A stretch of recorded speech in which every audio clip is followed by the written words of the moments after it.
ครับสมควรแก่เวลานิมนต์พระภิกษุสงฆ์เจริญพรแม่ชีโยคีคุกเข่ากราบพระพร้อมกัน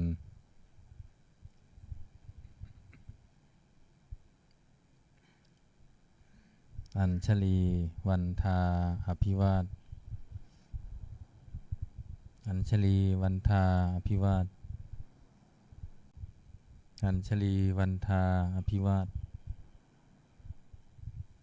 อัญชลีวันทาอัญชลีโอกาสขออนุญาตครูบาอาจารย์พระมหาเถระพระเถรานุเถระพระมัชฌิมาพระนวากะสามเณรแม่ชีโยคีในการเป็นต้นเสียงธรรมะเย็นในวันนี้เปิดหนังสือสวดมนต์แปลเล่มใหญ่ไปที่หน้าหนึ่ง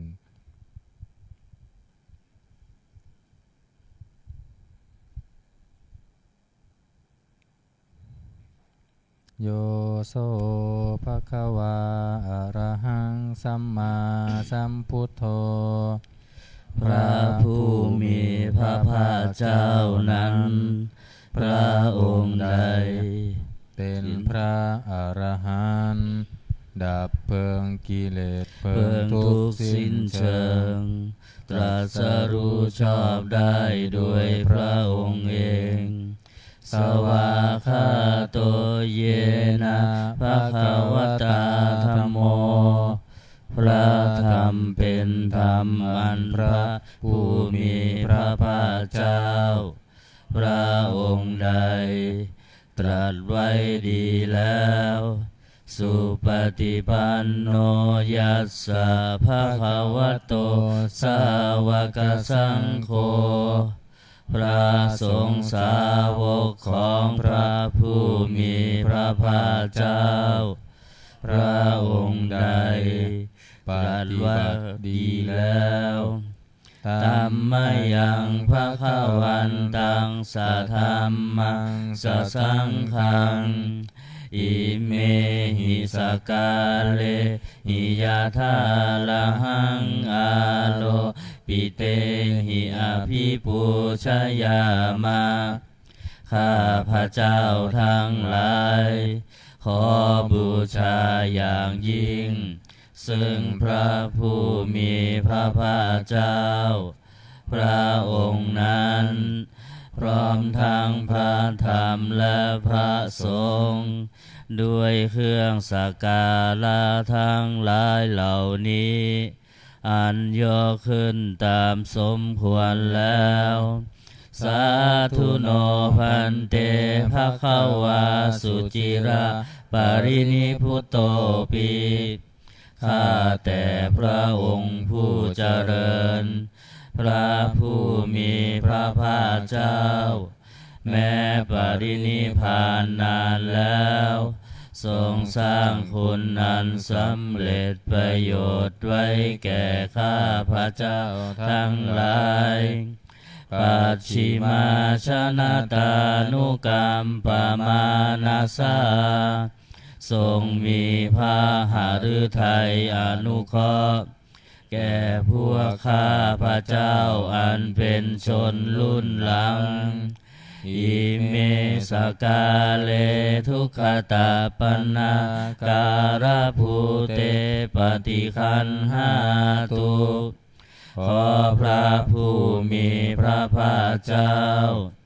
จงรับเครื่องสักการะอันเป็นบรรณาการของคนยากทั้งหลายเหล่านี้อัมหากังทีฆารตังหิตายะสุขายะเพื่อประโยชน์และความสุขแก่ข้าพระเจ้าทั้งหลายตลอดกาลและนานเทอญอะระหังสัมมาสัมพุทโธภะคะวาพระผู้มีพระภาคเจ้าเป็นพระอรหันต์ดับเพลิงกิเลสเพลิงทุกข์สิ้นเชิงตรัสรู้ชอบได้ด้วยพระองค์เอง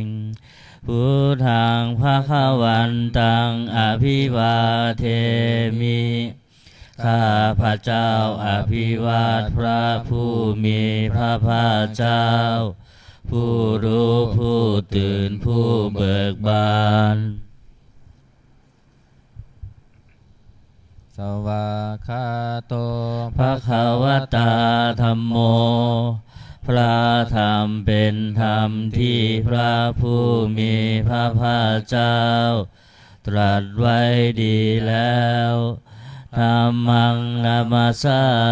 มิข้าพระเจ้านมัสการพระธรรม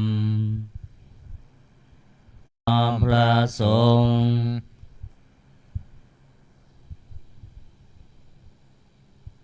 หันธรรมยังพุทธสสะภะคะวะโตบุพภาคณามการังกะโรมาเส นะโมตัสสะภะคะวะโตขอนอบน้อมแด่พระผู้มีพระภาคเจ้าพระองค์นั้นอะระหะโตซึ่งเป็นผู้ไกลจากกิเลสสัมมาสัมพุทธัสสะตรัสรู้ชอบได้ด้วยพระองค์เองนะโมตัสสะภะคะวะโตขอนอบน้อมแด่พระผู้มีพระภาคเจ้าพระองค์นั้นอะระหะโตซึ่งเป็นผู้ไกลจากกิเลสสัมมาสัมพุทธัสสะตรัสรู้ชอบได้ด้วยพระองค์เองนะโมตัสสะภะคะวะโตขอนอบน้อมแด่พระผู้มีพระภาคเจ้าพระองค์นั้นอะระหะโตซึ่งเป็นผู้ไกลจากกิเลสสัมมาสัมพุทธัสสะตรัสรู้ชอบได้ด้วยพระองค์เองเปิดหนังสือไปที่หน้า19ธรรมวัดเย็น19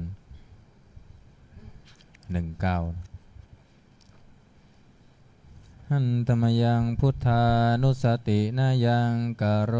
มาเส ตังโฆปนาภะคะวันตังเอวังกัลยา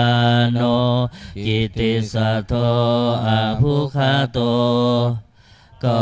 กิตติศักดิ์อันงามของพระผู้มีพระภาคเจ้านั้นได้ฟุ้งไปแล้วอย่างนี้ว่าอิติปิโสภะคะวาเพราะเหตุอย่างนี้พระผู้มีพระภาคเจ้านั้นอะระหังเป็นผู้ไกลจากกิเลสสัมมาสัมพุทโธเป็นผู้ตรัสรู้ชอบได้ด้วยพระองค์เองวิชาจารณะสัมปันโนเป็นผู้ถึงพร้อมด้วยวิชาและจารณะสุขโตเป็นผู้ไปแล้วด้วยดีโลกวิทูเป็นผู้รู้โลกอย่างแจ่มแจ้งอนุตตโร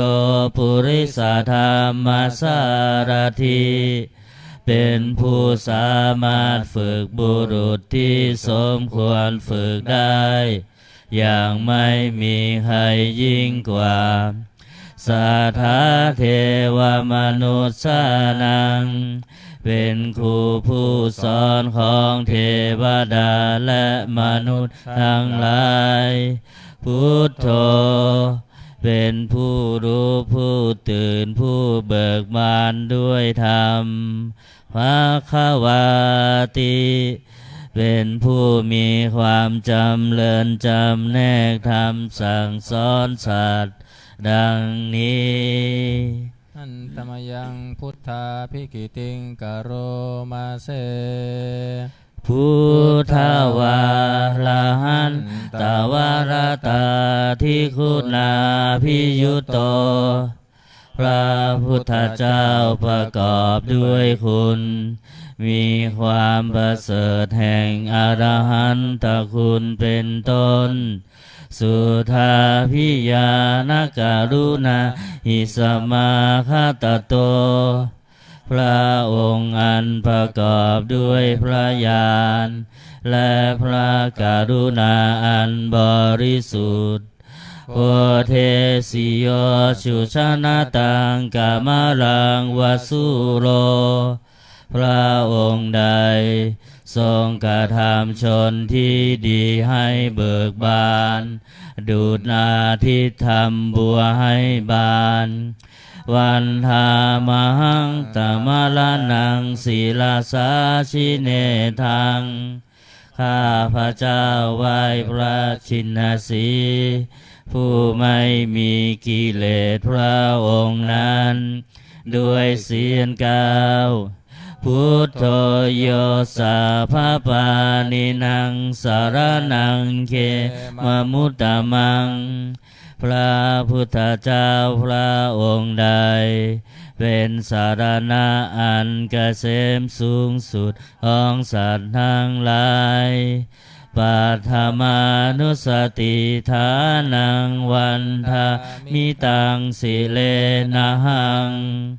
ข้าพระเจ้าไหว้พระพุทธเจ้าพระองค์นั้นอันเป็นที่ตั้งแห่งความระลึกองค์ที่หนึ่งด้วยเสียงกล่าวพุทธัสสะหัสมิทาโสวะพุทโธเมสามิกิสโรข้าพระเจ้าเป็นทาสของพระพุทธเจ้าพระพุทธเจ้าเป็นนายมีอิสระเหนือข้าพระเจ้าพุทโธทุกขาสาหาตาจวิทาตาจหิตาสเมพระพุทธเจ้าเป็นเครื่องกำจัดทุกข์และทรงไว้ซึ่งประโยชน์แก่ข้าพระเจ้าพุทธัสสะหังนิยาเทมิสรีรันชีวิตันจิทังข้าพระเจ้ามอบกายถวายชีวิตนี้แด่พระพุทธเจ้าวันทานโตหังจาริสามิพุทธัสเสวสุโพธิตังข้าพระเจ้าผู้ไหวอยู่จากพระพฤติตามซึ่งความตรัสรู้ดีของพระพุทธเจ้านาทิเม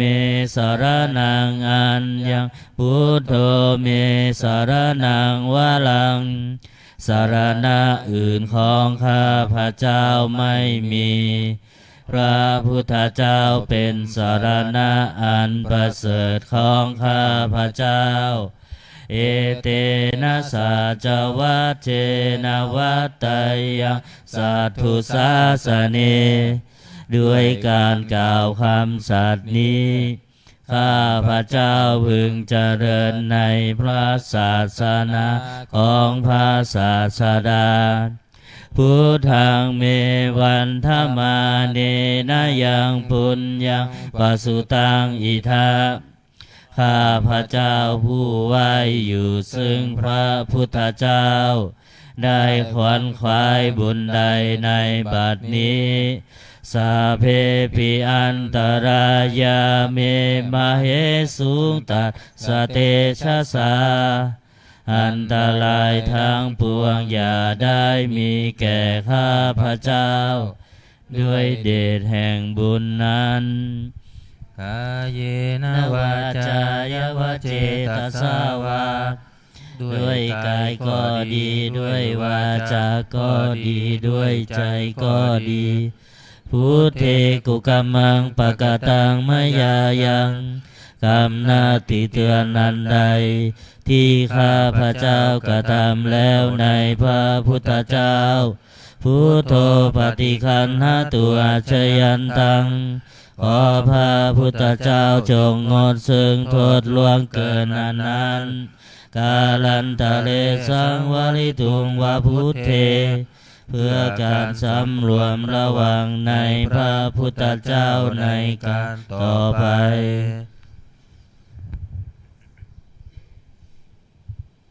หันธรรมยังธรรมานุสตินายังกโรมาเส สวาคาโตภะคะวะตาธัมโมพระธรรมเป็นสิ่งที่พระผู้มีพระภาคเจ้าตรัสไว้ดีแล้วสันทิฏฐิโกเป็นสิ่งที่ผู้ศึกษาและปฏิบัติพึงเห็นได้ด้วยตนเองอาการิโกเป็นสิ่งที่ปฏิบัติได้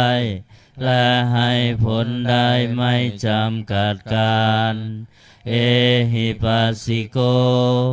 เป็นสิ่งที่ควรกล่าวกับผู้อื่นว่า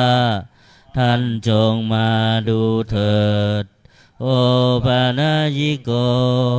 เป็นสิ่งที่ควรน้อมเข้ามาใส่ตัวปัจจตังเวทิตัสโพวินโยหิติเป็นสิ่งที่ผู้รู้ก็รู้ได้เฉพาะตนดังนี้อันธรรมยังธรรมาภิกิติงกโรมาเส สวาคาตตาทิคุณโยภาวะเสนาเสโยพระธรรมเป็นสิ่งที่เพราะประกอบด้วยคุณคือความที่พระผู้มีพระภาคเจ้าตรัสไว้ดีแล้วเป็นต้นโยมัคคปากปริยติวิโมคเพโทเป็นธรรมอันจำแนกเป็นมรรคผลปริยัติและนิพพานธัมโม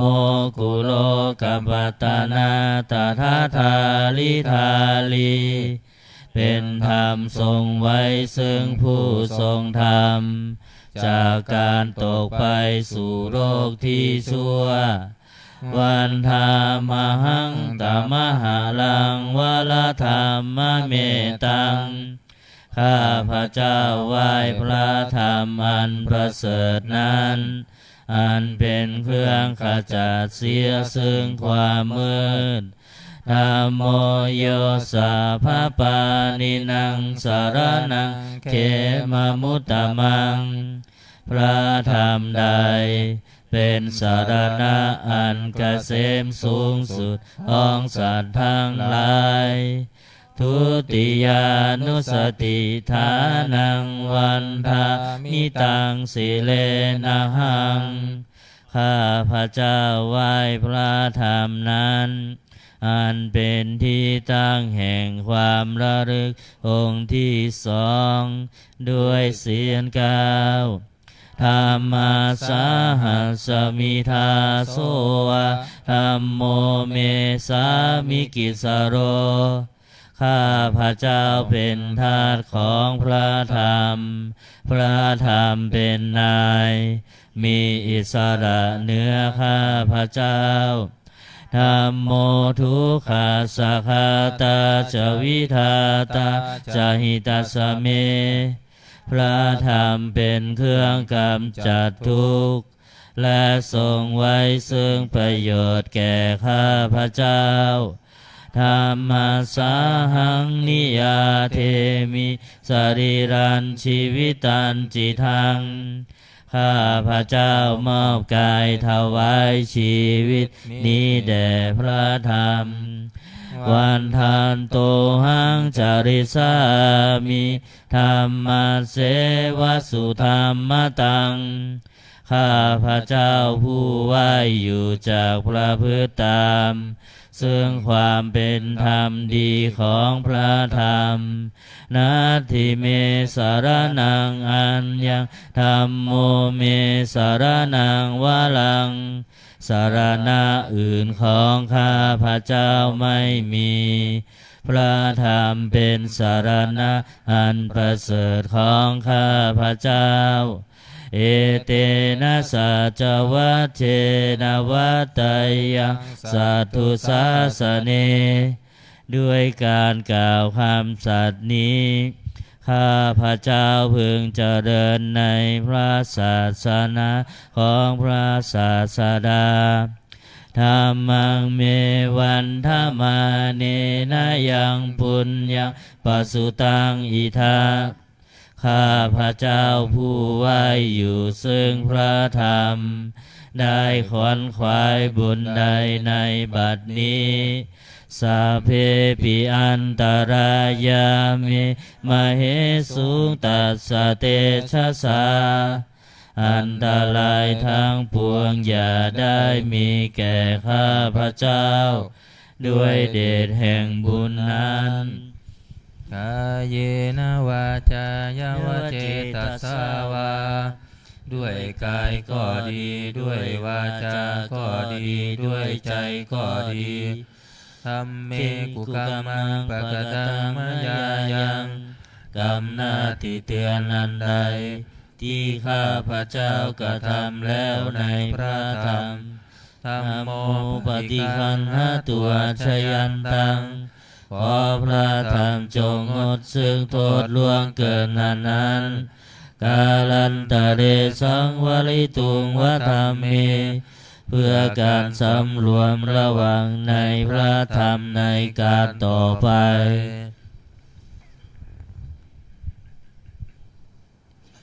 หันตมยังสังขานุสตินายังกโร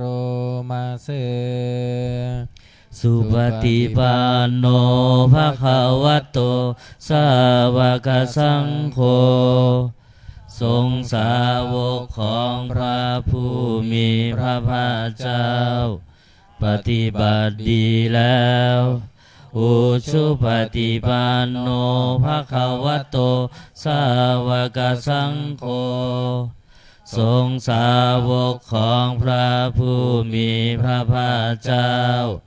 ปฏิบัติตรงแล้ว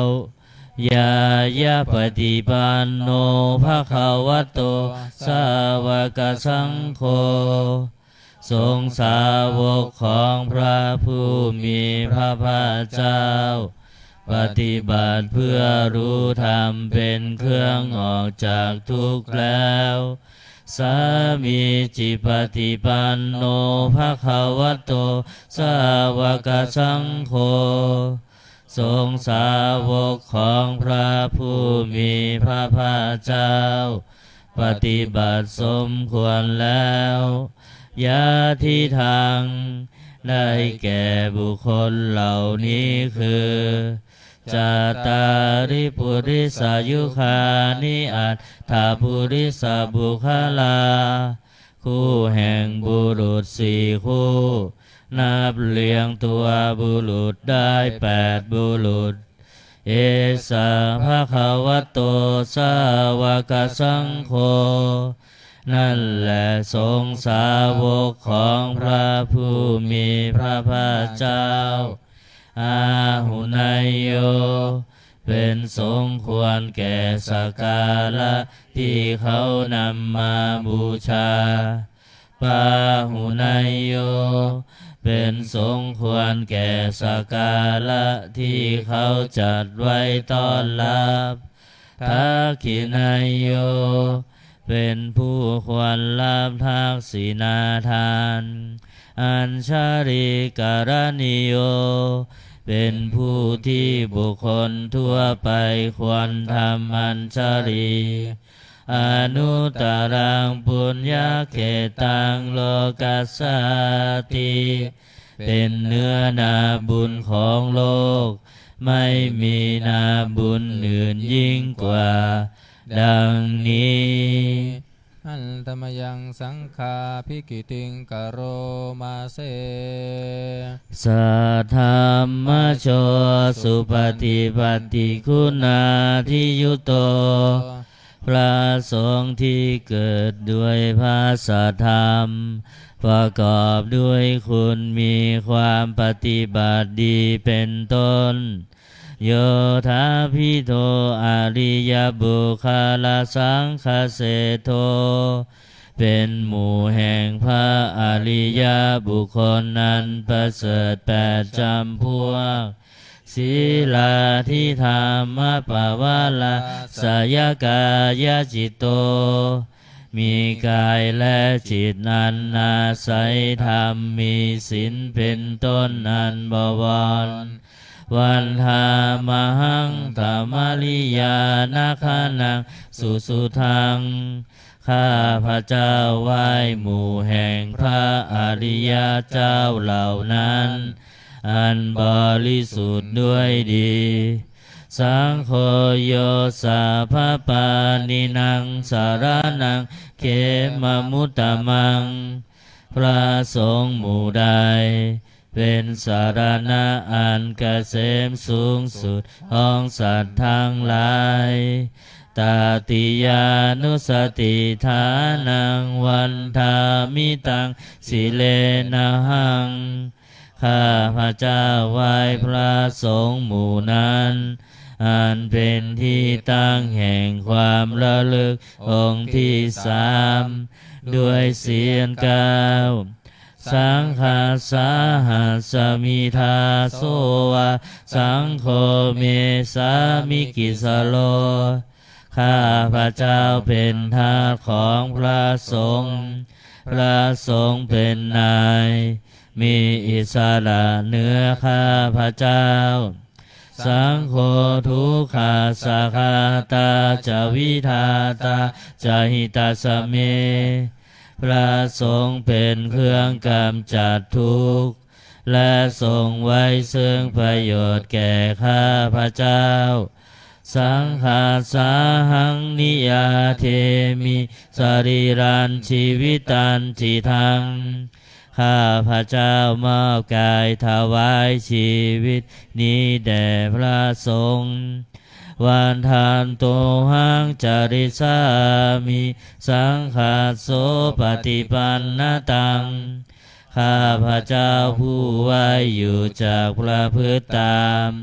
ซึ่งความปฏิบัติดีของพระสงฆ์นาทิเมสารนังอัญญังโคเมสารนังวะลัง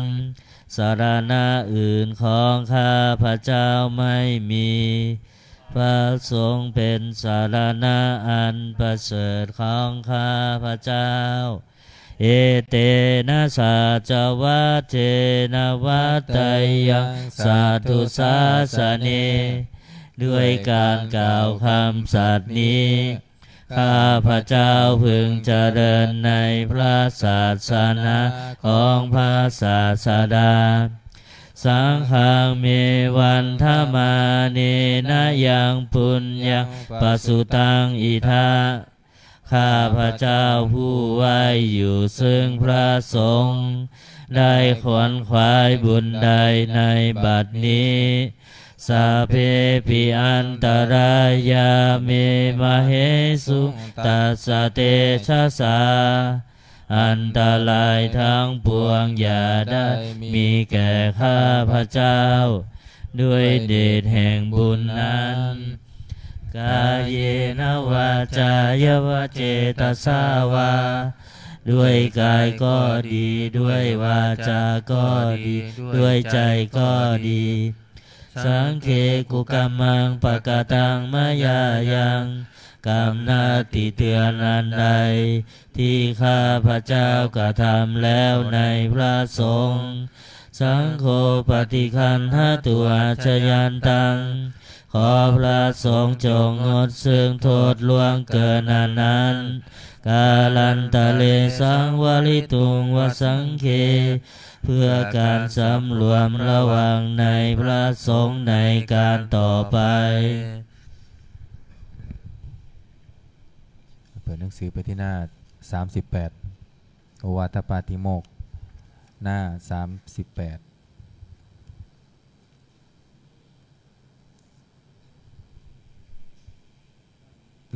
หันธรรมยังโอวาทปาติโมกขคาทาโยพานามาเสสัพพะปาปัสสะอาการนังการไม่ทำบาปทั้งปวง กุศลสุปสัมปทาการทำกุศลให้ถึงพร้อมสัจจิตตปริโยทปนังการชำระจิตของตนให้ขาวรอบเอตังพุทธานาสาสนังทำ3อย่างนี้เป็นคำสั่งสอนของพระพุทธเจ้าทั้งหลายขันติปรมังตโพติติฆา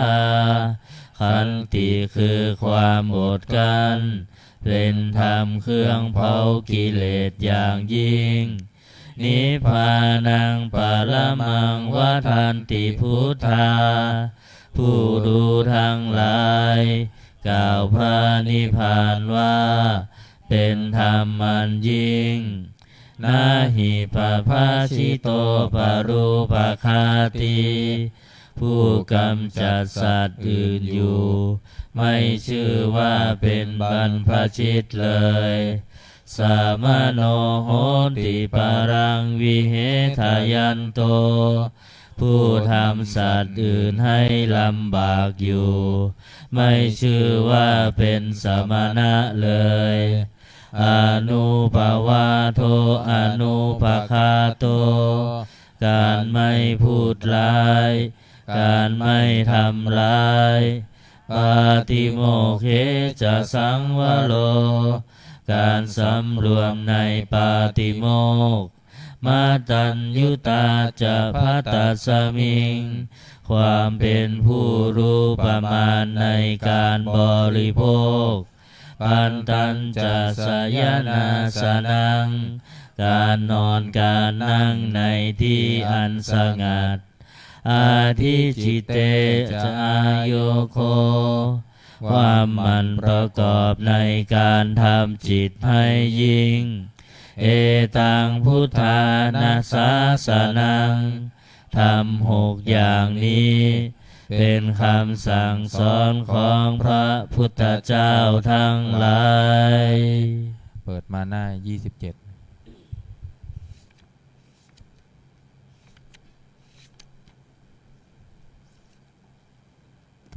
หันธรรมยังอติตาปัจจเวคณาปาทังพานามาเส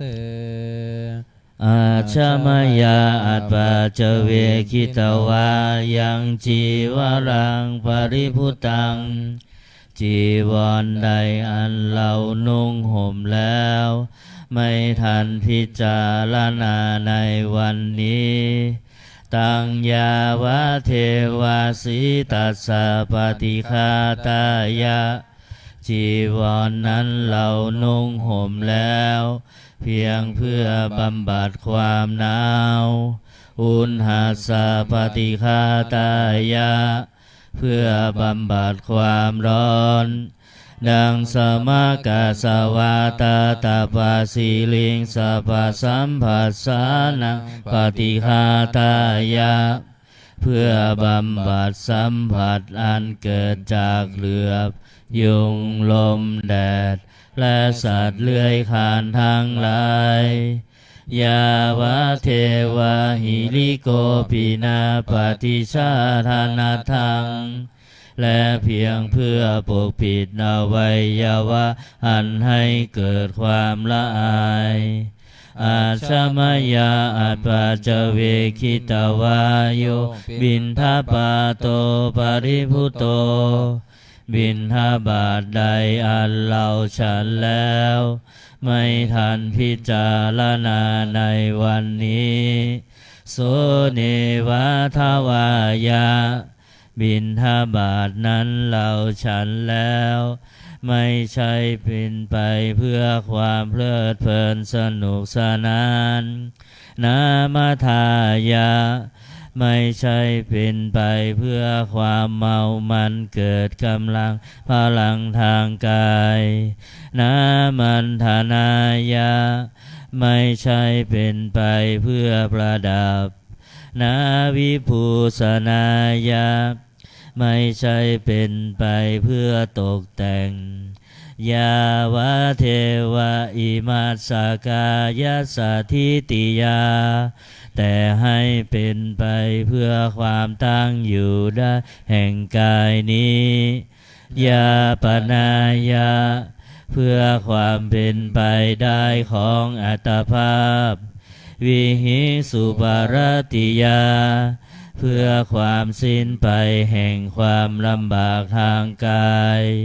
พระมจาริยานุขายะ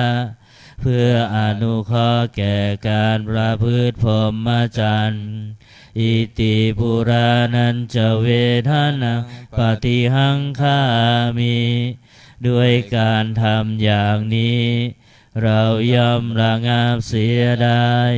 ซึ่งทุกขเวทนาเก่าคือความหิวณวันจะเวทนังณอุปาเทสามิและไม่ทำทุกขเวทนาใหม่ให้เกิดขึ้นยาตราจะมีภวิสติอนวัชตาจะพาสุวิหารโรจาติอันหนึ่งความเป็นไปด้วยสะดวกแห่งอัตภาพนี้ด้วยความเป็นผู้หาโทษมิได้ด้วยและความเป็นอยู่ด้วยผาสุขด้วยจากมีแก่เราดังนี้อาชมายาอัปปาจเวกิตวายังเสนาสนังปริภุตังเสนาสนะใดเราใช้สอยแล้วไม่ทันพิจารณาในวันนี้ตังยาวะเทวสิตัสสะปฏิฆาตายาเสนาสนะนั้นเราใช้สอยแล้วเพียงเพื่อบำบัดความหนาวอุณหสาปฏิฆาตายาเพื่อบำบัดความร้อน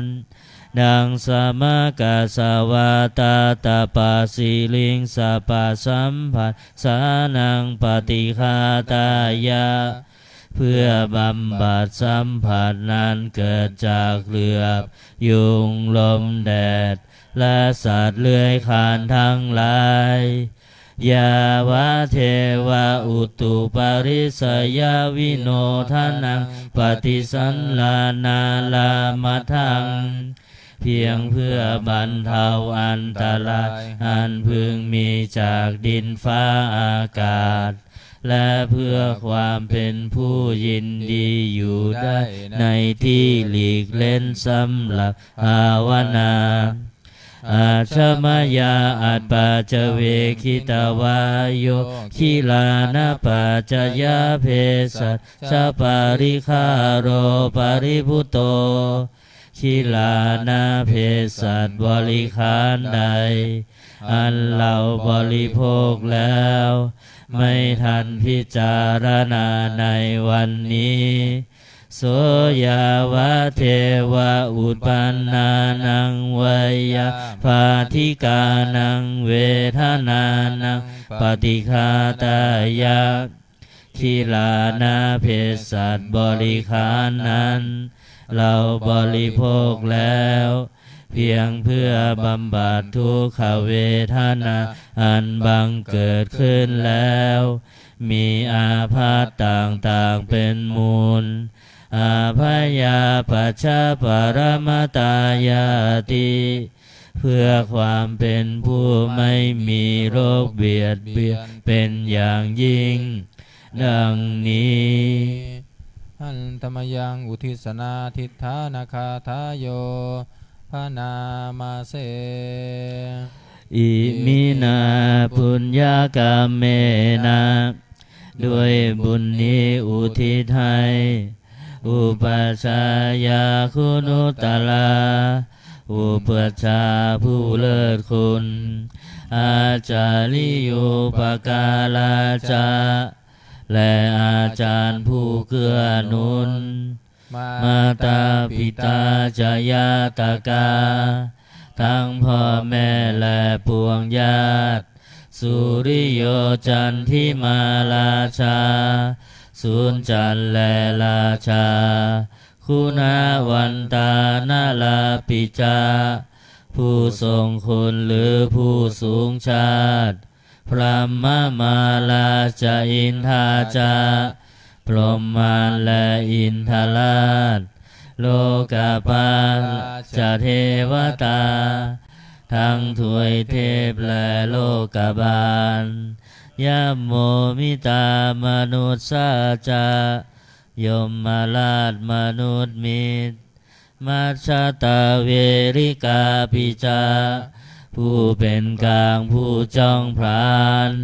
สาเพสัตตาสุขีโหนตุขอให้เป็นสุขสันต์ทุกทั่วหน้าอย่าทุกข์ทนปุญญานิปกตานิเมบุญพองที่ข้าทำจงช่วยอำนวยสุภพลสุขังจติวิทางเทนตุให้สุขสามอย่างล้นขีปังปาเปทาโวมะตังให้รู้ถึงนิพพานพันอิมินาปุญญกาเมนะด้วยบุญนี้ที่เราทำอิมินาอุทิเสนาจาและอุทิศให้ปวงสัตว์ขีปาหังสุรเพเจวะเราพลันได้ซึ่งการตัดตันหุปาทานเฉทนังตัวตัณหาอุปาทานเยสันตาเนหินาธรรมาสิ่งชั่วในดวงใจยาวานิพานโตมะมังกว่าเราจะถึงนิพพานนาสันตุสาภาทาเยวะมาลายสิ้นจากสันดานยัตถาชาโตภะเวภะเวทุกภพที่เราเกิดอุชุติตังสติปัญญามีจิตตรงและสติทางปัญญาอันประเสริฐสังเลโควิริยมหินาพร้อมทั้งความเพียรเลิศเป็นเครื่องขูดกิเลสหายมาลาลพันตุโนกาสังโอกาสอย่าพึงมีแก่หมู่มันสิ้นทั้งหลายกาตุนจาวิริเยสุเมเป็นช่องประทุษร้ายทำลายล้างความเพียรจมพุทธาธิปาวโลนาโทพระพุทธผู้บวรนาถธัมโมนาโถวรุตตโมพระธรรมที่พึ่งอุดมนาโถปัจเจกพุทโธจาพระปัจเจกพุทธสงฆ์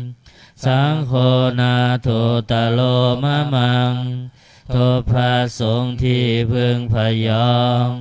เตโสตมานุภาเวนะด้วยอานุภาพนั้นมาโลกาสังลพันตุมาขอหมู่มารอย่าได้ช่องทัสสะปุญญานุภาเวนะด้วยเดชบุญทั้ง10ป้องมาโลกาสังลพันตุมาอย่าเปิดโอกาสแก่มารเถิดเปิดไปหน้า35นะบารมี30ทัศหน้า35บารมี30ทัศเล่มใหญ่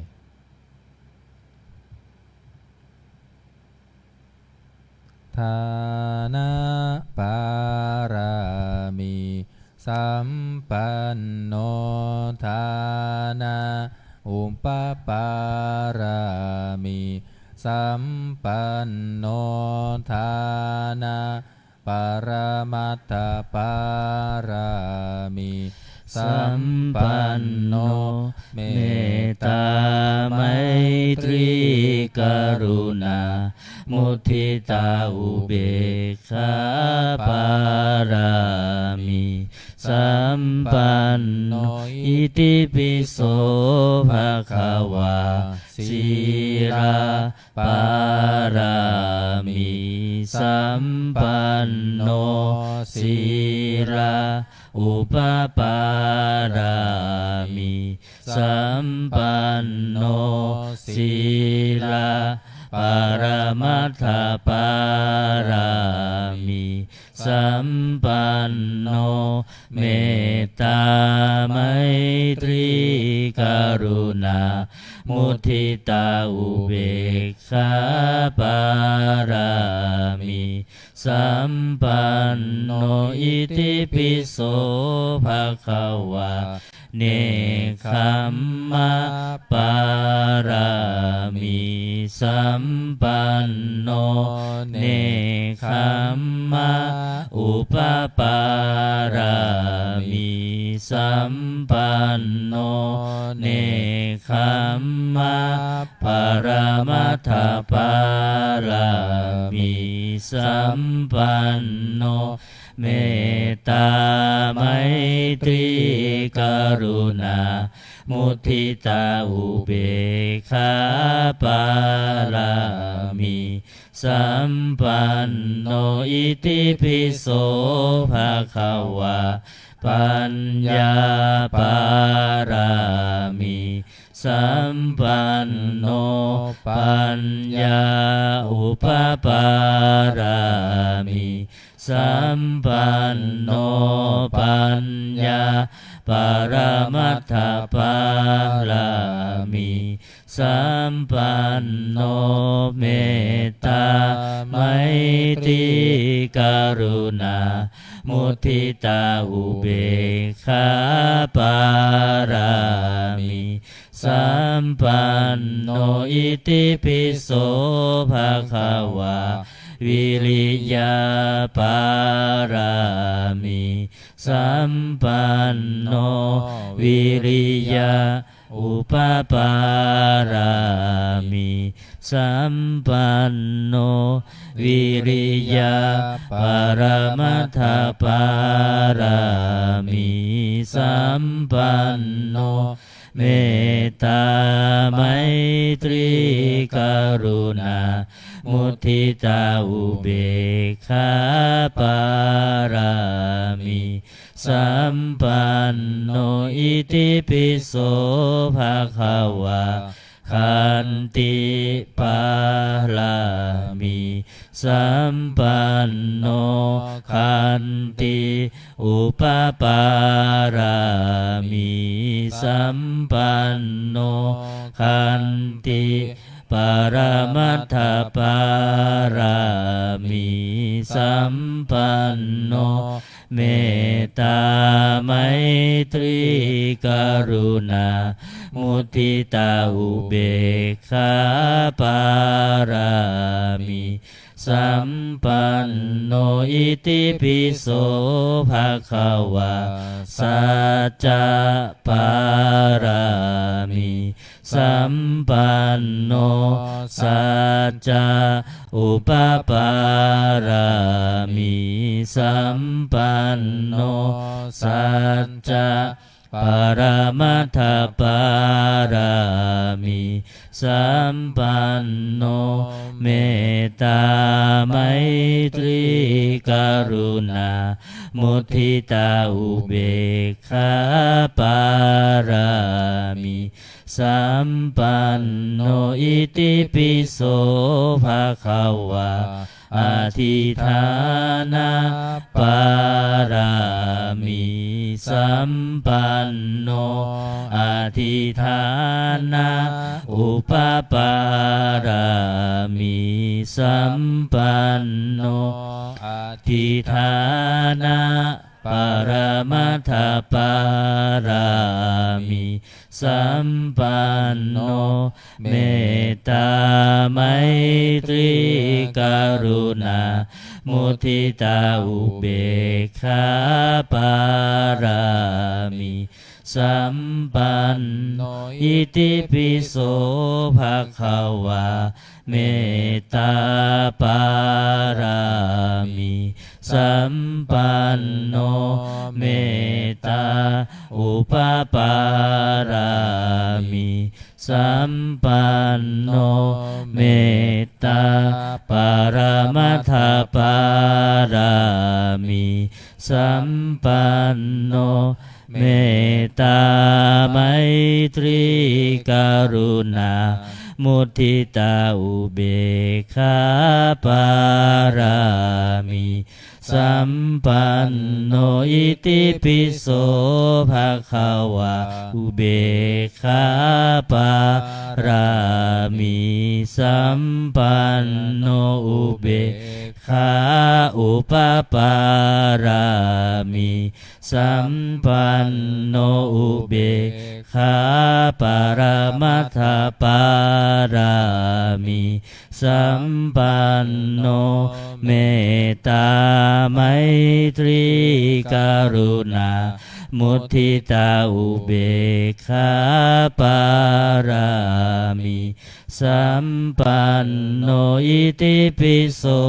ภะคะวาทัสสะปารามิสัมปันโน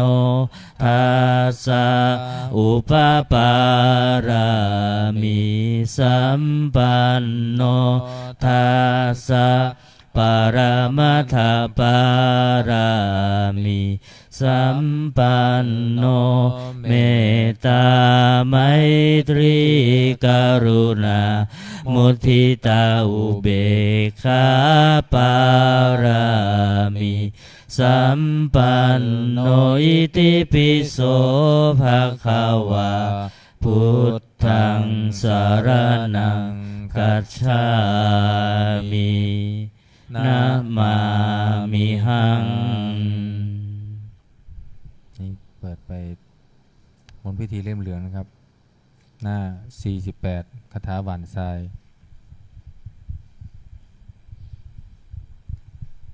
หน้า 48 คาถาหวานทราย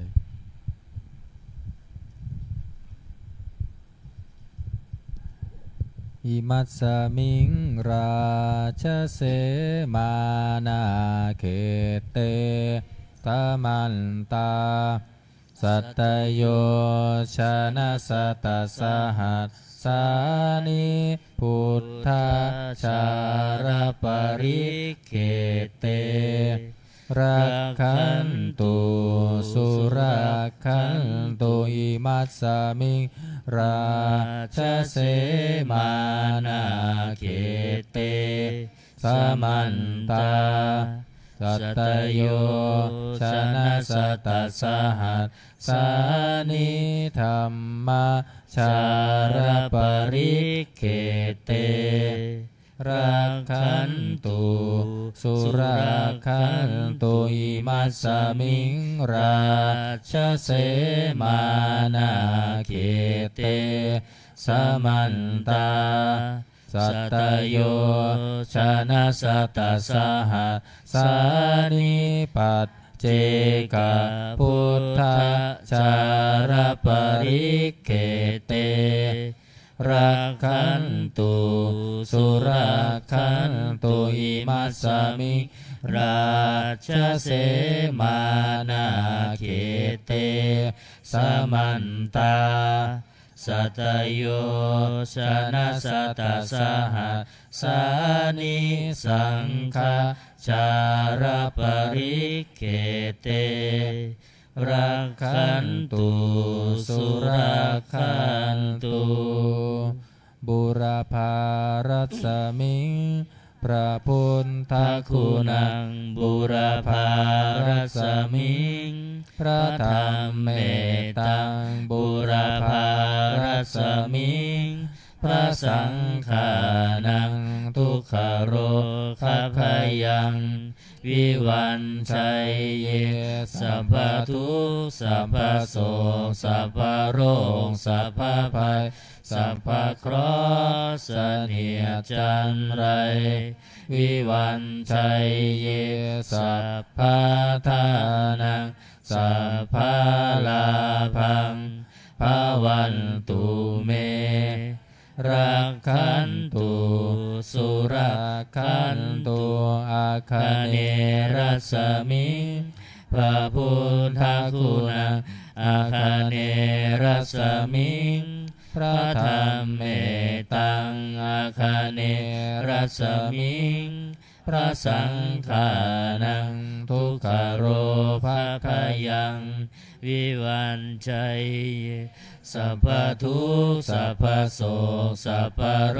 คสัพพภัยสัพพเคราะห์เสนียดจันไรวิวันชัยเยสัพพทานังสัพพลาภังภวันตุเมรักขันตุสุรักขันตุทักษิณรัศมิงพระพุทธคุณังทักษิณรัศมิงพระธรรมเมตังทักษิณรัศมิงพระสังฆานังทุกขโรภะพยังวิวันชัยเยสัพพทุกข์สัพพโศกสัพพโรคสัพพภัยสัพพเคราะห์เสนียดจันไรวิวันชัยเยสัพพทานังสัพพลาภังภวันตุเมรักขันตุสุรักขันตุหรดีรัศมิงพระพุทธคุณังหรดีรัศมิงพระธรรมเมตังหรดีรัศมิงพระสังฆานังทุกขโรคพยังวิวันชัยเย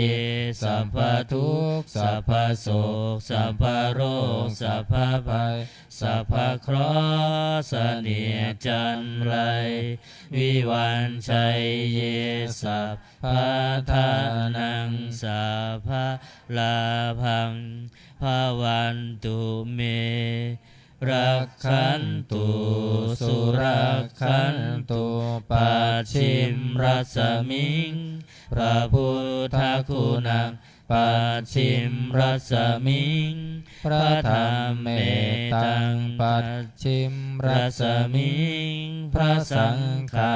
นังทุกขโรภะพยังวิวันชัยเยสัพพทุกข์สัพพโศกสัพพโรคสัพพภัยสัพพเคราะห์เสนียดจันไรวิวันชัยเยสัพพทานังสัพพลาภังภวันตุเมรักขันตุสุรักขันตุภายัพรัสมิงพระพุทธคุณังภายัพรัสมิงพระธรรมเมตังภายัพรัสมิงพระสังฆานังทุกขโรภะพยังวิวันชัยเยสัพพทุกข์สัพพโศกสัพพโรคสัพพภัยสัพพเคราะห์เสนียดจันไรวิวันชัยเยสัพพทานังสัพพลาภังภวันตุเมรักขันตุสุรักขันตุอุดรรัศมิงพระพุทธคุณังอุดรรัศมิงพระธรรมเมตังอุดรรัศมิงพระสังฆานังทุกขโรภะพยังวิวันชัยเยสัพพทุกข์สัพพโศกสัพพโรคสัพพภัยสัพพเคราะห์เสนียดจันไรวิวันชัยเยสัพพทานังสัพพลาภังภ ภวันตุเมรักขันตุสุรักขันตุอีสานรัศมิงพระพุทธคุณาอีสานรัศมิงพระธรรมเมตตังอีสานรัศมิงพระสังฆานังทุกขโรภพยังวิวันชัยเยสัพพทุกข์สัพพโสสัพพโรคสัพพภัยสัพพเคราะห์เสนียดจันไรวิวันชัยเยสัพพทานังสัพพลาภังภวันตุเมรักขันตุสุรักขันตุอากาศรัศมิงพระพุทธคุณังอากาศรัศมิงพระธรรมเมตตังอากาศรัศมิงพระสังฆานังทุกขโรภพยังวิวันชัยเยสัพพทุกข์สัพพโสสัพพโรคสัพพภัยสัพพเคราะห์เสนียดจันไรวิวันชัยเยสัพพทานังสัพพลาภังภวันตุเมรักขันตุสุรักขันตุปัตตวีรัสมิงพระพุทธคุณังปัตตวีรัสมิงพระธรรมเมตตังปัตตวีรัสมิงพระสังฆานังทุกขโรภพยังวิวันชัยเยสัพพทุกข์สัพพโสกสัพพโรคสัพพภัยสัพพเคราะห์เสนียดจันไรวิวันชัยเยสัพพทานังสัพพลาภังภวันตุเมรักขันตุสุรักขันตุอิมัสสมิงมงคลจักรวาลทั้งแปดทิศประสิทธิจงมาเป็นกำแพงแก้วทั้งเจ็ดชั้นมาป้องกันห้อมล้อมรอบขอบทั่วอนัตตาราชเสมานาเขเตสมันตาสัตโยชนะสัตสหัสสานิพุทธจารปริเขเตรักขันตุสุรักขันตุอิมัสสมิมงคลจักรวาลทั้งแปดทิศประสิทธิจงมาเป็นกำแพงแก้วทั้งเจ็ดฉันมาป้องกันห้อมล้อมรอบขอบทั่วอนัตตาราชเสมานาเขเตสมันตาสัตโยชนะสัตสหัสสานิธรรมชารปริเขเตรักขันตุสุรักขันตุอิมัสสมิงมงคลจักรวาลทั้งแปดทิศประสิทธิจงมาเป็น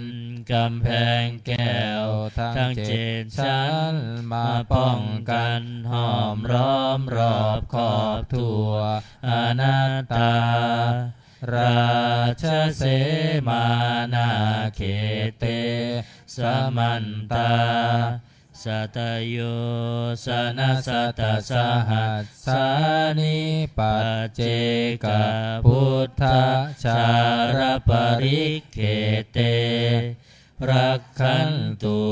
สุรักขันตุอิมัสสมิงมงคลจักรวาลทั้งแปดทิศประสิทธิจงมาเป็นกำแพงแก้วทั้งเจ็ดชั้นมาป้องกันห้อมล้อมรอบขอบทั่วอนัตตา ราชเสมานาเขเตสมันตาสัตโยชนะสัตตสหัสสานิสังฆาชารปริเขเตรักขันตุสุรักขันตุหน้า55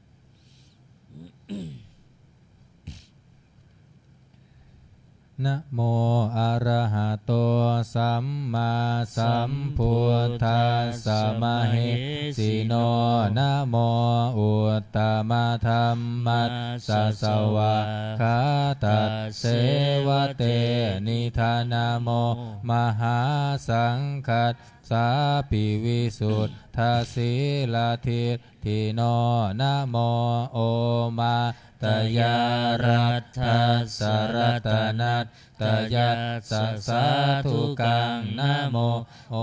มะกาติตัสสะตัสสะวัตถุตยัสสะปินะโม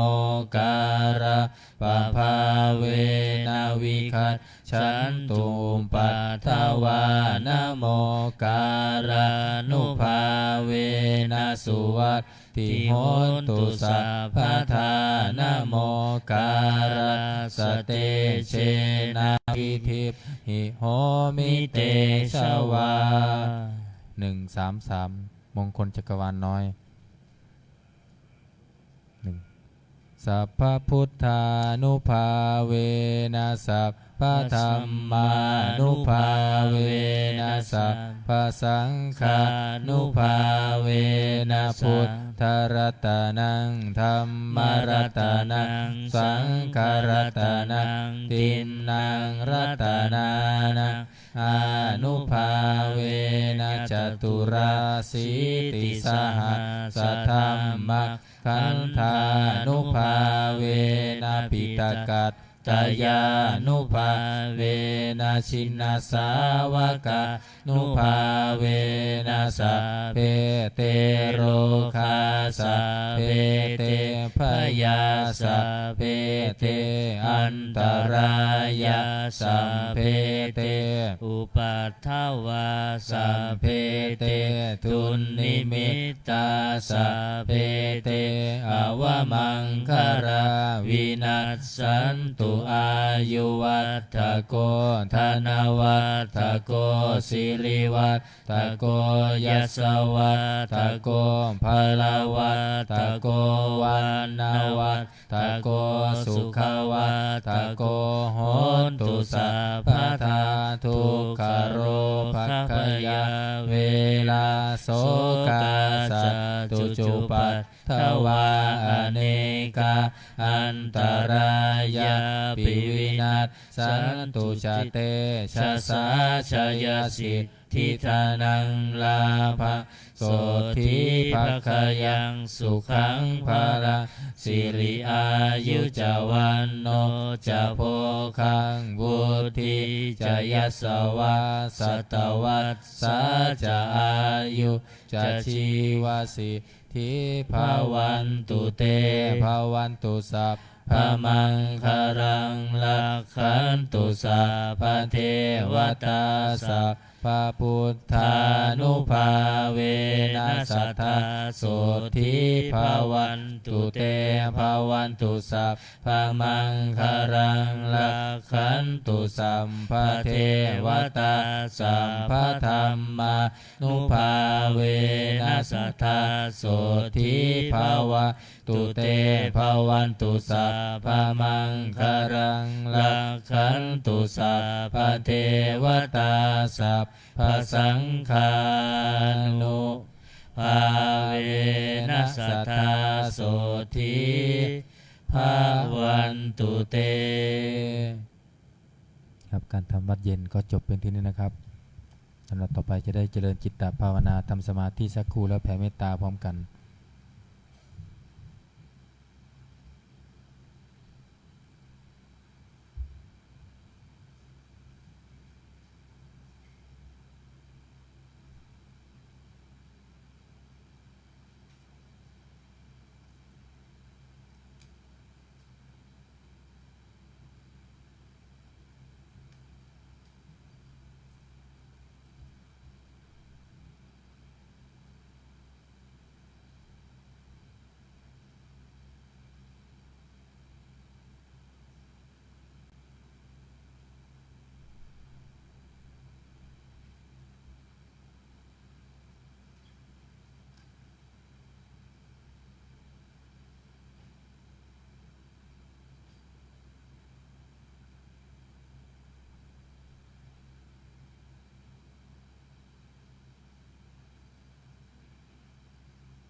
สมควรแก่เวลา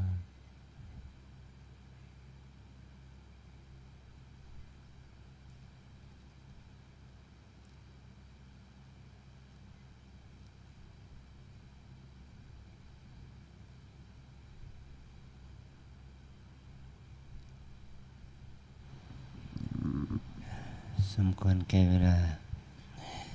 อิตังทานากัมมังนิพพานาปัจจโยโหนตุโนนิจังอิทังสีลากัมมังนิพพานาปัจจโยโหนตุโนนิจังอิทังภาวนากัมมังปานาปัจจโยโหนตุโนนิจังยังกินจิโกสาลังกัตตัมพังกัมมังสัมเพหิอัมเหหิกัตตังปุญญังโนอนุโมทันตุสุนันตุพนโตเยเทวะอัสสมิงธาเนอติคาตติคายุกาสัทธาโหนตุสัมเพสัตตาสุขีอัตตานังปริหารันตุมาตาปิตาสุขิตาโหนตุทุกขาปามุจจันตุสัมเพยตากาสุขิตาโหนตุทุกขาปามุจจันตุสัมเพอายตากาสุขิตาโหนตุทุกขาปามุจจันตุสัมเพปิสาสัพเพยัคขาสัพเพเปตาสุขิตาโหนตุทุกขาปามุจจันตุสัมเพนัคขันตาสุขิตาโหนตุทุกขาปามุจจันตุสัมเพเทวาสุขิตาโหนตุทุกขาปามุจจันตุสัมเพอาจาริโยปัจจายสุขิตาโหนตุทุกขาปามุจจันตุสัมภาสัมปติโยสามิชันตุโวคุกเข่าวันทาหลวง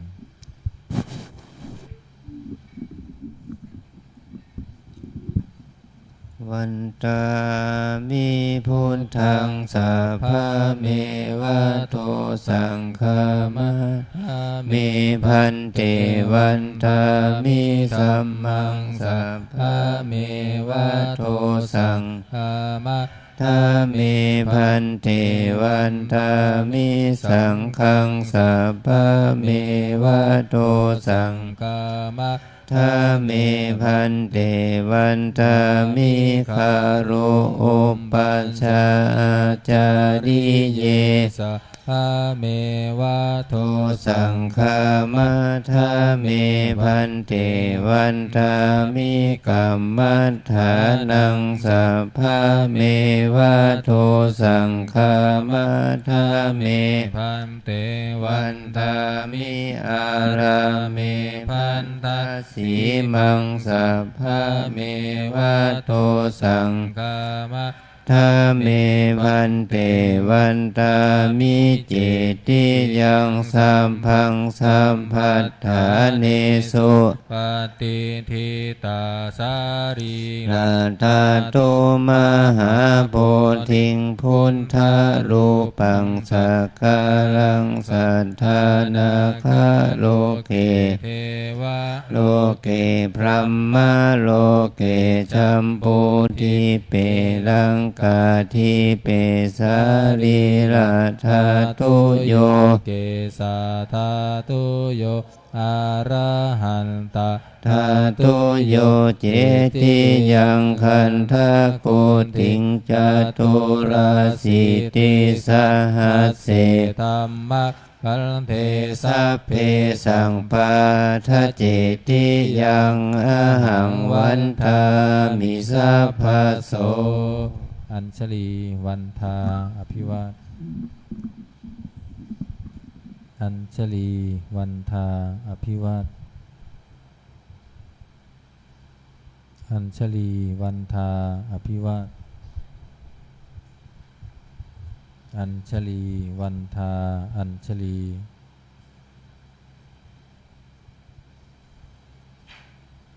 นิมนต์พระภิกษุสงฆ์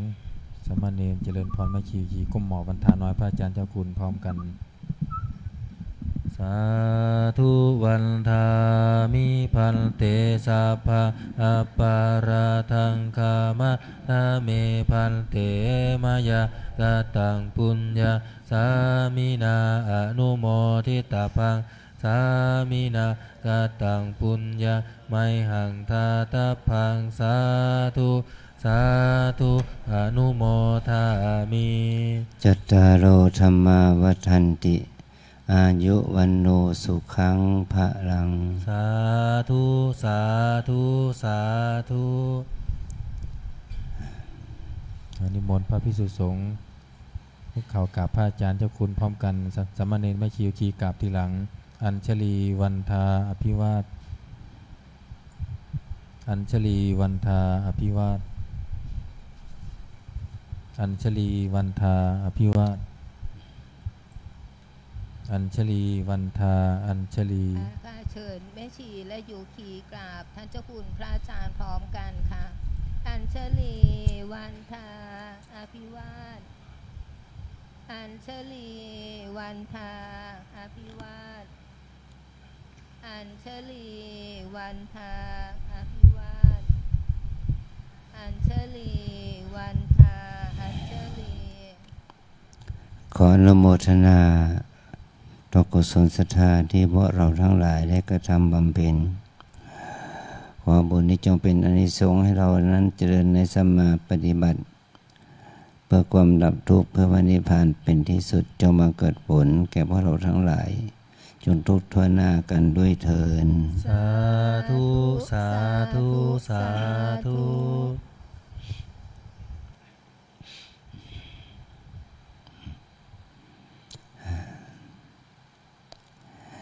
วันนี้มีหลายเรื่องที่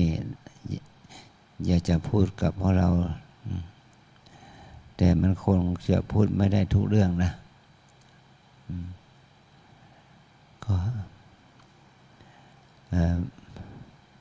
เมื่อเช้าเนี่ยออกจากวัดไปก็ไปทำบุญที่วัดดับไผ่ฉันเพลเสร็จก็ไปงานสงน้ำศพพระมหาวิษณุเป็นเจ้าอาวาสวัดเจดินท่านมรณภาพโดยเป็นโรคมะเร็งนะเป็นมะเร็งแต่ทำไมท่านไม่รู้ตัวหรือก็เพราะว่าท่านป่วยไข้เจ็บปวดเนี่ยท่านไม่ไปหาหมอไม่ไปตรวจหมอที่โรงพยาบาลหมายว่าหายากินเองซื้อยากินเองแล้วก็เหมือนกับว่าเมื่อป่วยหนักแล้วทนไม่ไหวละเข้าไปโรงพยาบาลหมอเขาต้องเอ็กซเรย์แล้วปรากฏว่าเป็นมะเร็งขั้นสุดท้ายไปหาหมอได้2 วันเท่านั้นมรณภาพเนี่ยเป็นพระในเมืองแท้ๆยังเกิดโรคภัยไข้เจ็บอย่างนี้นะท่านเป็นลูกศิษย์จากวัดบัดตากผ้าแล้วก็วัดพระราชดอยสุเทพหลวงพ่อเจ้าคณะภาคหลวงพ่อเจ้าอาวาสส่งท่านมาเป็นเจ้าอาวาสวัดเจดินวัดเจดินนี่เป็นวัดร้างในตัวเมืองเป็นวัดที่มีประวัติศาสตร์ ประวัติศาสตร์บอกว่ามันบ้านนั้นมีหนองน้ำหนองเจ็ดดินเจ้าเมืองเชียงใหม่จะทำพิธีอภิเษกจะต้องไปอาบน้ำเนี่ยที่หนองเจ็ดดินนี่นะเอาน้ำจากหนองเจ็ดดินไปอาบก่อนที่จะขึ้นของเมืองเมื่อหลวงพ่อวัดพระราชสุเทพท่านมีนโยบายที่จะฟื้นฟูวัดที่เป็นวัดร้างเมื่อหมดสัญญาก็ให้สำนักพุทธเนี่ยไม่ต่อสัญญากับคนเช่าแล้วก็เข้าไปฟื้นฟูหลายวัดนั่นแหละวัดในเมืองในวัดแรกก็เช่นวัดโลกโมลีวัดอินทขินวัดหนองเจ็ดดินวัดเชียงโสมวัดเหล่านี้แล้วยังมีอีกหลายวัดมาเป็นวัดที่มีพระสงฆ์ก็ว่าวัดยางกวงเป็นวัดที่มีความสำคัญทางประวัติศาสตร์วัดเจดินก็ไม่มีอะไรหรอมันเหลือแค่เสียนพระพุทธรูปองค์เก่าแล้วก็พระธาตุเจดีย์ผุพังพังเนาะแล้วก็นอกนั้นก็ไม่มีอะไรท่านมาท่านก็มาฟื้นฟูบูรณะโดยเฉพาะสร้างวิหารสำเร็จแล้วก็สร้างกุฏิสร้างศาลาแล้วก็สร้างวัตถุแล้วก็สร้างบุคคลเอามีโครงการบวชพระบวชเนนทำกิจกรรมเนี่ย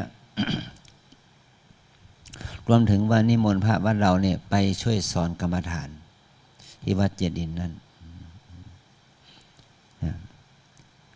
ท่านเป็นผู้ที่รักในการเผยแผ่ธรรมทางวิทยุชุมชนอะไรอย่างนี้นะนี่ท่านต้องมาละสังขารรู้สึกสลดใจโอ้อายุ54อายุ54ก็มรณภาพรู้สึกสลดใจว่าแต่เรายังโชคดีนะเราอายุ60กว่าแล้วยังไม่ตาย ท่าน50กว่าตายซะแล้วตายไปแล้วมรณภาพแล้วอันนี้ก็วันนี้ก็จึงมีพระสงฆ์สามเณรตลอดถึงศรัทธาญาติโยมที่เป็นแฟนรายการธรรมะของท่านมารดส่งน้ำศพมากแต่ว่าวัดพระราชสุเทพท่านจะทำเป็นพิธีวันอาสาฬหะประเพณีขึ้นราชสุเทพตั้งแต่วันพรุ่งนี้เป็นต้นไปก็ทั้งสมบานเพ็ญกุศลคืนนี้คืนเดียวก็เก็บศพไว้ก่อนปิดศพไว้ก่อนจนกว่าจะงานประเพณีราชสุเทพเสร็จสิ้นแล้วก็ค่อยมาบำเพ็ญกุศลต่อนี่คือว่าเราเห็นถึงความใส่ใจของพระเดชพระคุณหลวงพ่อเจ้าคณะภาคทั้งลูกศิษย์ลูกหาศรัทธาญาติโยมให้ความสำคัญเกี่ยวกับการเผยแพร่ศาสนา คือความตายมันมาถึงใครก็ได้เนาะหลวงพ่อกันท่านได้เจ้าคณะภาคเมื่อวัน2 วันมานี้เองไปรับตาตั้งเจ้าคณะภาคเมื่อ2 วันมาเนี่ยวัดทางจังหวัดเราเชียงใหม่แล้วก็ทำพิธีมุทิตาเมื่อวานนี้เองไม่วันซืนนะไม่วันซืนวันก็ท่านก็มารับตาตั้ง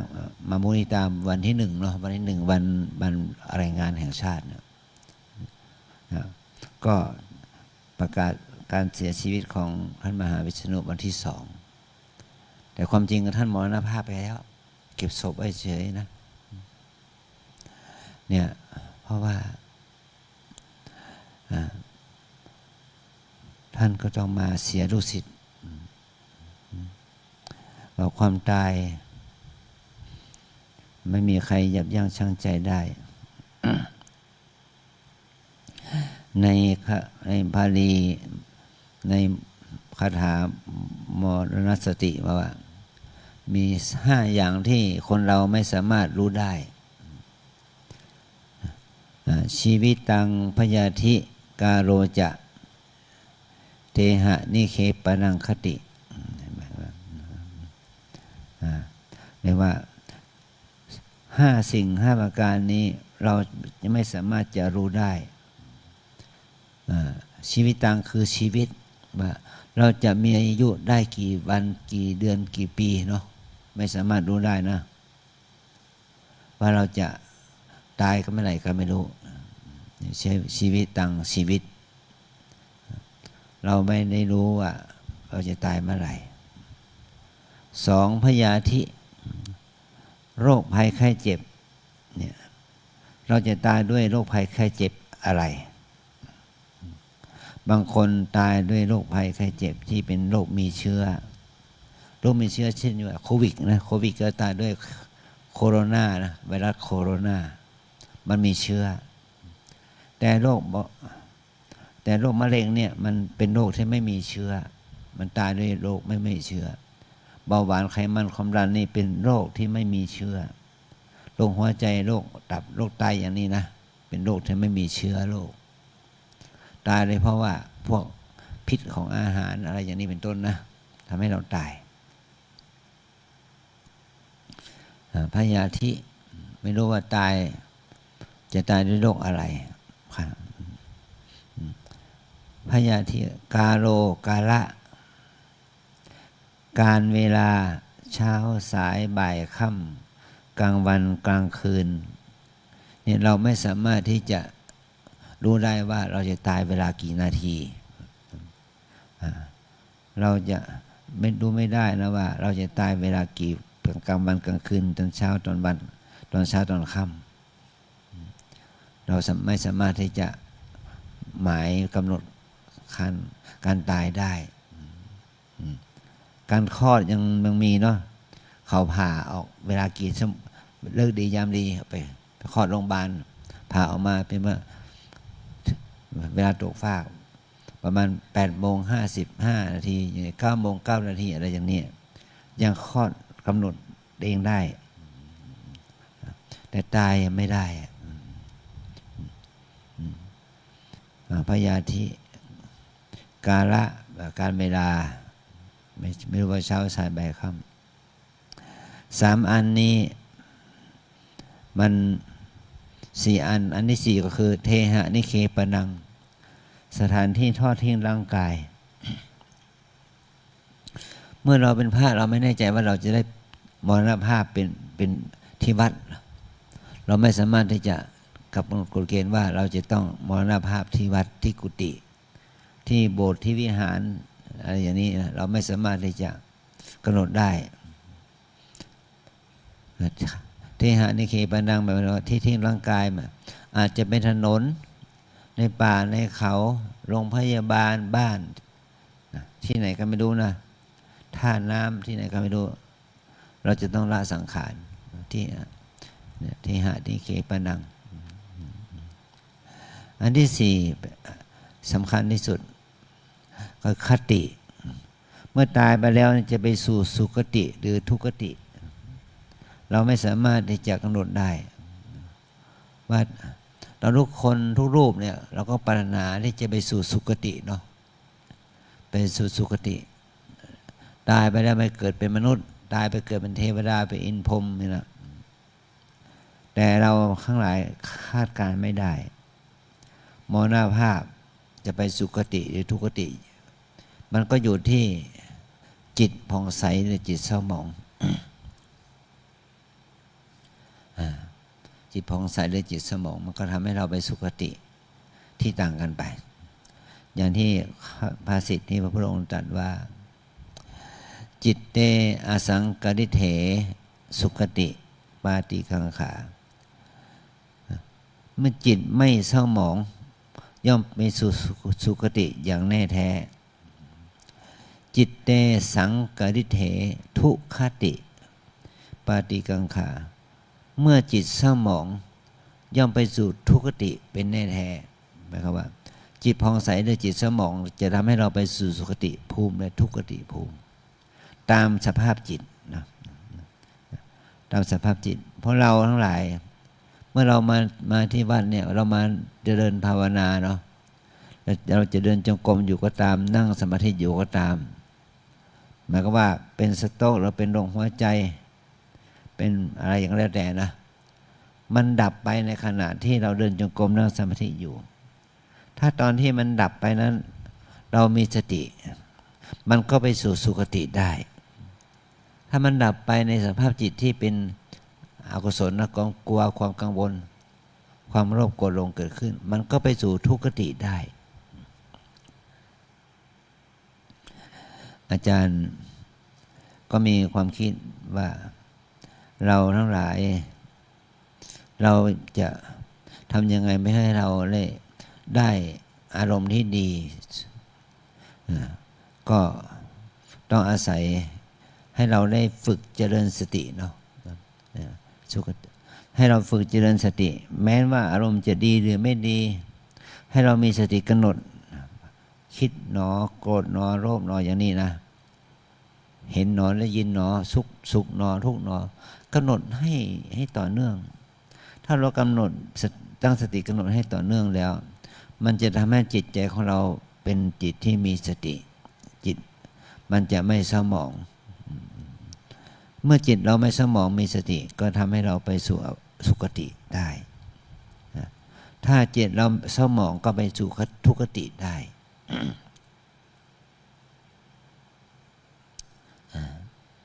อันนี้เราทั้งหลายถือว่าความประมาทมันจะทำให้เรา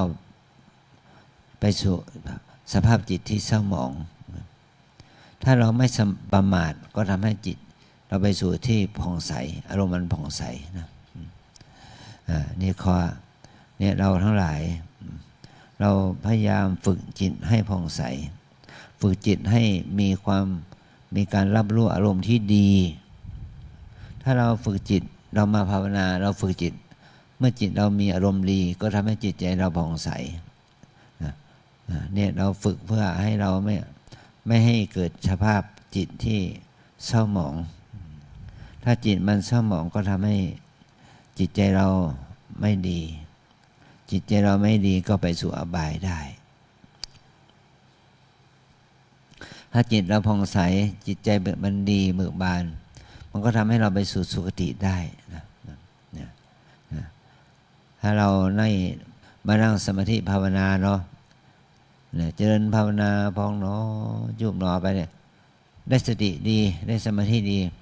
มันวูบไปมันหลับมันดับไปหรือว่าตายไปแล้วนะจิตมันดับมาจุดจิตในขณะที่เราภาวนาเนี่ยมันก็ทำให้จิตของเราผ่องใสแล้วตายไปแล้วก็ไปเกิดในสุคติได้แต่ถ้าเราภาวนาด้วยจิตใจที่เศร้าหมองล่ะขณะที่เราภาวนาเนี่ยเกิดความคิดเกิดความกังวลเกิดความชอบไม่ชอบเกิดความห่วงความอะไรก็ตามแต่ถ้าเราเกิดความรู้สึกอย่างนี้จิตใจเราเศร้าหมองแม้ว่าเราจะนุ่งเหลืองห่มเหลืองนุ่งขาวห่มขาวอยู่ก็ตามแต่จิตใจเราเศร้าหมองมันก็ทำให้เราไปสู่อบายได้นะตายแล้วไปเกิดในอบายไปเกิดในอบายภูมิได้เนี่ยฉะนั้นเราจึงควรที่จะให้เรารู้ว่าเราจะได้สร้างบุญกุศลให้เกิดขึ้นในเงื่อนไขนี้นะจึงได้มาพูดเรื่องนี้ให้ฟังว่าคนเรานั้นมันไม่แน่นอนมีความตายย่อมเกิดขึ้นกับเราความตายย่อมเกิดขึ้นกับเราทั้งหลายได้เสมอนะเรามาปฏิบัติมาภาวนาเนี่ยเราไม่ใช่เอาใครเป็นตัวอย่างไม่ใช่เอาใครมาเป็นที่ตั้งแห่งการภาวนา เราเอาตัวเราเป็นตัวองค์ภาวนาเราเอาตัวเราเป็นที่พึ่งเราเอาตัวเราเป็นที่ตั้งแห่งบุญเราเอาตัวเราเป็นบ่อกเกิดแห่งกุศลแห่งความดี ถ้าเราเราเอามาเป็นตัวบุญตัวกุศลตัวความดีอย่างนี้อย่างชัดเจนอย่างท่องแท้จิตเรามีสติมีสมาธิมีปัญญาอย่างนี้ เราแม้นว่าจะตายในวันนี้หรือจะตายในวันพรุ่งนี้เราก็ไม่เสียชาติเกิดแล้ววันพรุ่งนี้วันพระเนาะวันนี้เรามีเป็นวันโกนเป็นวันที่พระภิกษุสามเณรแม่ชีโยคีต้องจะขึ้นมาฟังธรรมอีกครั้งหนึ่ง2 ทุ่มก็สัญญาณะฆังขอให้เราทั้งหลายนั้นได้พร้อมใจกันมาทำกิจกรรมอีกครั้งหนึ่งนะมารับศีลฟังธรรมกันค่ำคืนนี้อีกครั้งหนึ่งนะจึงให้ข้อคิดกับพวกเราเพียงเท่านี้นะให้เราไปพักอิเดียบทนะก่อนที่เราจะได้มาปฏิบัติธรรมอีกครั้งหนึ่งนะ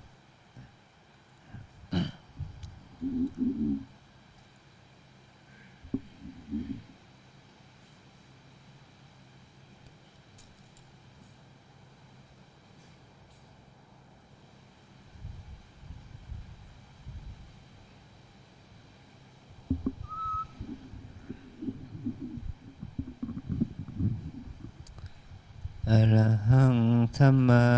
สัมพุทโธภะคะวาพุทธังภะคะวันตังอภิวาเทมิสวากขาโตภะคะวะตาธัมโมธัมมังนา นามัสสามิ สุปฏิปันโนภะคะวะโตสาวกสังโฆสังฆังนามามิเก็บขับไล่นะ วันนี้วันโกนเก็บเฉพาะหนังสือนะครับอาสนะไม่ต้องเก็บเฉพาะหนังสือมาฟังเทศน์